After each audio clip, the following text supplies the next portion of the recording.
There's a place on earth where the mind becomes silent, not by comfort, not by meditation, but by survival. The northern steppe, a land so vast, so windstruck, so brutally open, that a man cannot hide from his own thoughts. Every shadow speaks. Every whisper carries meaning. Every decision can determine whether you live another sunrise.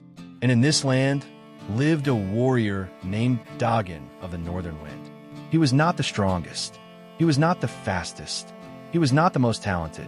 But he possessed one power that made him feared by chiefs, merchants, generals, and nomads across the steppe. Dagen did not overthink. Ever. In battle, his mind was a still river. In conflict, he could read emotions before people even spoke. In pressure, he moved with clarity while others drowned in their own thoughts. People said he carried the silence of the wind inside his skull. But Dagen wasn't born this way. He was forged by hardship, forged by ancient training, forged by a system passed only to those chosen to become the mind masters of the steppe. A system so powerful it can completely destroy. Spiraling thoughts, anxiety loops, mental noise, indecision, fear-based thinking, self-doubt, uncertainty, the brain fog of modern life. This system was called the steppe method of stillness. And today, you will learn the same method Dagen used to kill overthinking forever. Not as theory, not as motivation, but as transformation. Before Dagen became a warrior, he was a prisoner of his own mind. As a boy, every decision took him too long. He replayed conversations in his head for days. He imagined worst-case scenarios until he couldn't sleep. He questioned everything he did, his actions, his words, his path, his worth. His father would ask him something simple. Dagen, should we move the herd east or west? And Dagen would freeze, not because he didn't know, but because he was trapped inside a storm of thoughts. What if east is dangerous? What if the herd dies in the west?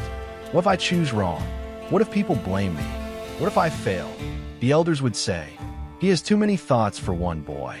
And they were right. Dagen suffered the same disease modern people suffer today. Overthinking, the silent killer of potential.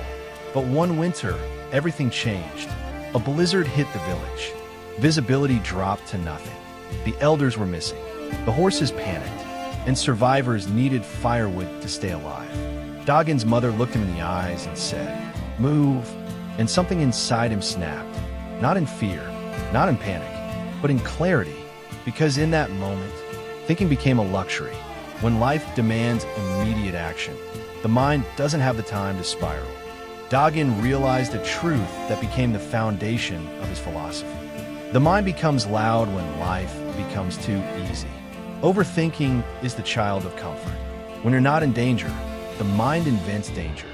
When you're not fighting for survival, the mind fights itself. That night, Dagen made a vow. He would become a master of his mind. He would learn to silence the internal storm. He would train until clarity became his nature.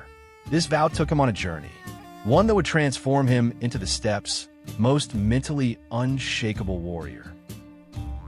After the storm, Dagen began noticing something strange. His mind was quieter, not empty, but focused, precise, sharper than before. And he wondered, why was my mind clear when everything outside was chaos, but noisy when everything outside is calm? That question haunted him. One morning, he left camp alone, traveling north into territories where even seasoned warriors rarely walked. Frozen rivers, endless pale grass, wind sharp enough to cut skin. There, in the lonely white distance, he found a man who would shape his mind forever. Noker, the hermit of the ice ridge. A man rumored to have lived 40 years alone. A man who said only what was necessary. A man who taught warriors how to conquer the battlefield inside their skulls. The hermit looked at Dagen's troubled face and said, "Your thoughts do not hurt you. Your attachment to them does." Dagen asked him, "How do I remove the noise?" Noker picked up a thin frozen stick, pointed to a block of ice, and carved one clean line across it. "You carve." Dagen looked confused. The hermit continued, "The mind does not need to be emptied. It needs to be organized. He explained the technique. The method of thought carving. The moment you get a spiral thought, stop. Not when you're overwhelmed. Not after an hour of anxiety. The instant the thought appears, name the thought with a single word. Not a sentence. Not an explanation. One word. Fear. Doubt. Future. Regret. Judgment. Failure. Pressure. Giving a thought a name takes away its power. Unlabeled thoughts rule you. Labeled thoughts obey you. Cut the thought from the emotion. This was the core of the technique. The hermit said, thought is wind. Emotion is dust. When they swirl together, you cannot see. Separate them, and all paths appear. Dagen practiced for hours. Every time a thought appeared, Noker will judge me. I'm doing it wrong. What if I can't learn? He carved it. Judgment, fear, uncertainty, and for the first time in his life, the noise started separating, like ice breaking under the morning sun. That night, Dagen slept in the hermit's cave.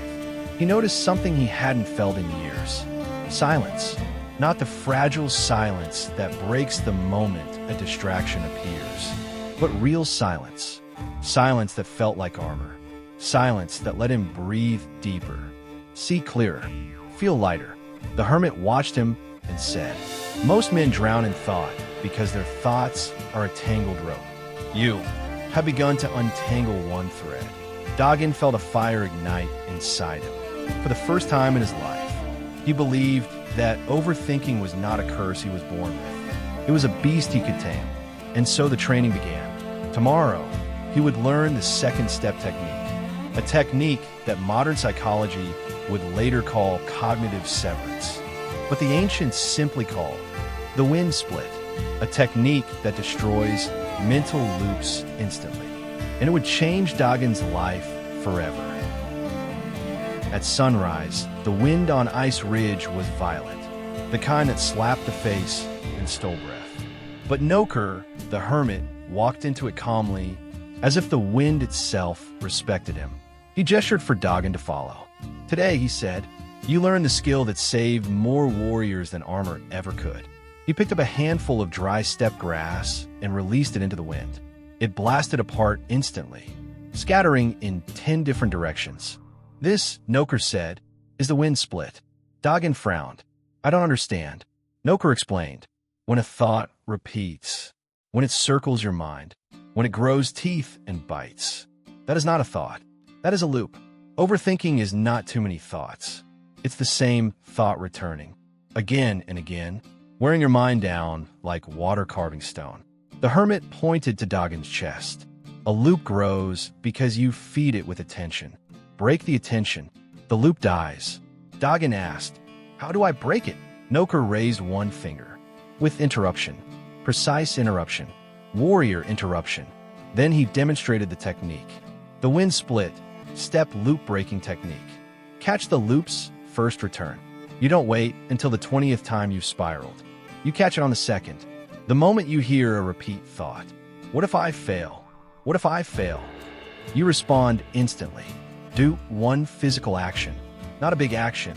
Not a task. A micro action. A physical shift no longer than 1 second. Clench your fist. Tap your chest. Shift your shoulders. Touch the ground. Straighten your spine. Why? Noker said, the body is the anchor. The mind follows the body. Move the body. The mind must follow. Speak a power phrase. This was the heart of the technique. You say exactly one short command. Break, cut, sever, wind, enough, short, hard, final. A verbal strike. When used with a physical micro-action, the loop collapses instantly. Dagen tested it. A fear thought returned. What if I'm too slow to learn? He clenched his left fist, a small, sharp movement, and whispered, break. The loop paused, stopped, fell apart, like grass in the wind. Noker nodded. You see, thoughts are strong, but focus is stronger. For hours, Dagen practiced in the freezing wind. Dozens of loops tried forming in his mind. Memories of failure, future fears, old anxieties, but every time, he cut them. Tap chest, cut. Straighten back, wind. Clench fist. Overthinking dies when The first useless thought is cut. The mind obeys commands. The rider identity is active. The inner world becomes still. Presence replaces fear. Clarity replaces chaos. Leadership replaces panic. This is not magic, not mysticism, not fantasy. It is discipline, control, practice, silent rider logic. When you can sit in silence without being attacked by your mind, you become unstoppable in the noisy modern world. Because people who overthink chase every thought. People who lead their mind chase their mission. Stand wherever you are. See tot. Breathe deeply. Repeat the oath spoken by the warriors who conquered their own thoughts. My mind serves me. My thoughts obey me. My focus follows me. I cut what does not matter. I command the wind within. I am a rider, not the horse. From this moment forward, you will not overthink. You will not spiral. You will not drown in possibilities. You will not be shaken by doubt. Your mind is no longer a storm. It is a weapon. And you are now the one who wields it. You are the silent rider of your own thoughts. The world will feel the difference.